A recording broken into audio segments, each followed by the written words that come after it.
Good morning. It's 11 o'clock, and this is Observer Radio News. I'm Leticia Rodriguez with Roger Tran and Clarisa Pessoa. In the weather, it's 6 degrees and raining outside over East York Studios. Now, here are the headlines. At least 35 people are dead in two suicide bomb attacks in Moscow. The Leafs and Pittsburgh Penguins go into an overtime shootout, and legendary band Rush goes into the Canadian Hall of Fame. Now to our top story.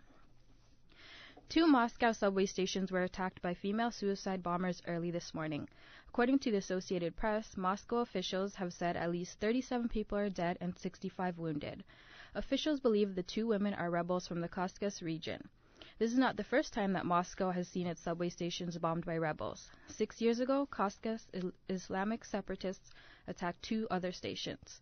At 8 a.m., Lubyanka Station, which is underneath the Moscow's Federal Security Service building, was bombed.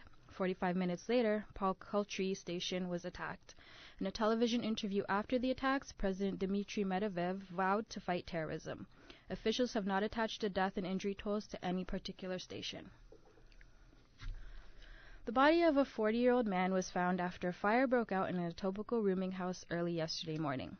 The fire started around 5 a.m. inside the house at 22nd Street between Lakeshore and Birmingham.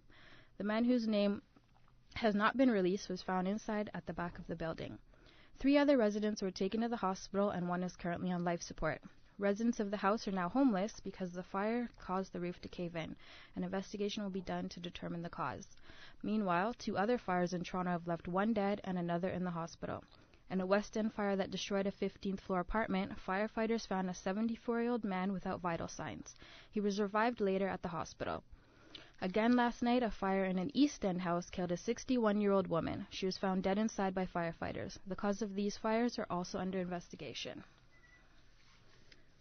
A protest is being held today to try and save Young Eglinton Square from redevelopment. Toronto councillors are expected to vote this week on a proposal from the square's property owner, RioCan. The proposal includes plans to build a 3-level shopping mall with green space on the roof. According to CP24 News, councillors are leaning towards approving this in efforts to increase commercial business space next to the Eglinton East subway station. A group called Yes Coalition wants the space kept open and hopes the protest will convince council members to reject the proposal. There has been much speculation over the decline in journalism jobs for students arriving straight out of school. 2 Toronto Star reporters willingly share their career experiences with those who fear a lack of job opportunities. As Observer's Laura Grand reports, aspiring journalists are eager to gather tips and advice from the professionals. Who better to turn to for journalism career advice than 2 seasoned veteran reporters? Rob Salem has 33 years of experience in the journalism industry. As the television critic for the Toronto Star, he is full of experience and amusing anecdotes. He admits he struggles with multi-platform journalism, but acknowledges that being an internet savvy is beneficial to upcoming young reporters. The worst. It's both a good and bad time, actually, to get into it, because being young and going in, you're more open to this whole multimedia thing, which I'm still trying to wrap my head around. I mean, I'm finally here for the internet, and I don't get it. Toronto Star movie columnist Peter Howell says that learning to communicate with your interviewee and making it an enjoyable experience is the key to a good interview. And make it a conversation and make it enjoyable, because it's all about what we do is all about getting to know people, right? You're trying to communicate. So make it a worthwhile communication. Make it enjoyable, that person's glad they spent the time to talk to you. Both journalists have offered useful anecdotes and tips to students fresh out of journalism school for years. Their advice helps ease the fears of those who worry about the decline of journalism. This has been Laura Grande, Observer Radio News, Toronto. And that's all for the news. Now to Roger with sports. Thanks, Leticia, and hi, everyone. The Leafs lost to the Pittsburgh Penguins last night in an overtime shootout. The final score was 5-4, with Sidney Crosby scoring the winning goal. The Leafs are up against Atlanta at the ACC Tuesday night. The Raptors lost to Miami Heat yesterday as their 17-point lead came to an end during the final quarter of the game. Final score 97-94 for the Heat. The Raptors are now half a game up from the Chicago Bulls for the 8th playoff spot. The Blue Jays reshaped their lineup as they released outfielder Joey Gathright. They have also reassigned infielder Brad Amos and outfielder Chris Lubanski to the lineup.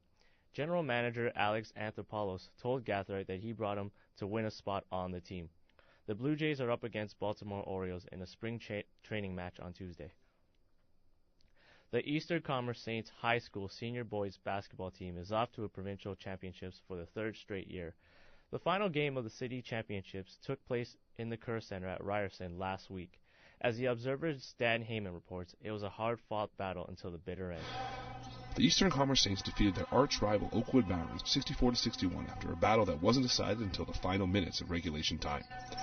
After heading into the half with a commanding 11-point lead, the Saints allowed the Barons to battle back and reduce the lead to 6 points at the end of the third quarter. But head coach Kevin Jeffers knew his boys had it in them. They gave it everything, right? We knew coming in, our key word was focus, and they gave it to us. We had to take care of business, and that's what it was. Cam Robertson is one of only 2 returning seniors on this year's squad. He led all players in scoring with 14 points, but felt like he had some big shoes to fill.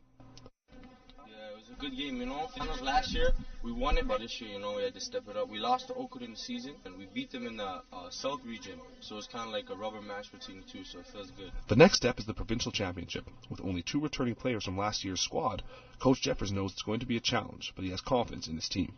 It's amazing for us to get there again, and we know what it's about. We've been there, so we have that experience aspect. Our team is very young, and the routine has to be crucial because that's what's going to count. The provincial championships begin March 8th in Oshawa. Dan Heyman, Observer Radio News Online, Toronto.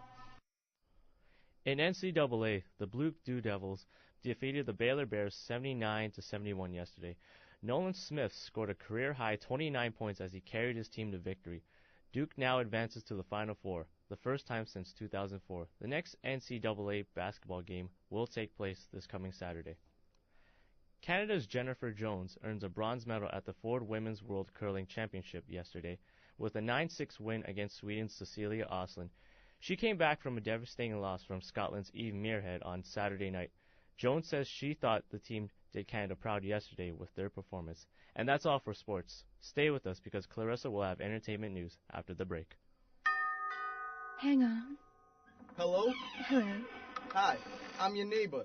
Next door neighbor. Yeah? I missed you when you moved in, I guess. Really? I wanted to explain about the shelf in your refrigerator. The shelf? Oh, you mean the bottom shelf, the one with the whole case of Molson Golden? Boy, what a great surprise that was moving in.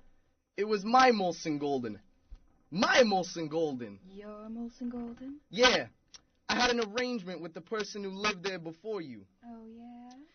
I sort of rented one shelf and a fridge. You don't have a refrigerator? Yeah, I'm a photographer. Mine's full of film, and I needed some place to keep my Molson Golden. Oh, yeah? I see. Clear, smooth. I'm sure you understand. Oh, yeah, I love it. It was terrific. It was terrific. Uh-huh. What do you mean was? Molson Golden from North America's oldest brewer of beer and ale, the #1 import from Canada. Molson makes it golden. It really was a shame when you missed the party. I feel like I was there in spirit. Martin. Welcome back. Rush is now a member of the Canadian Songwriters Hall of Fame.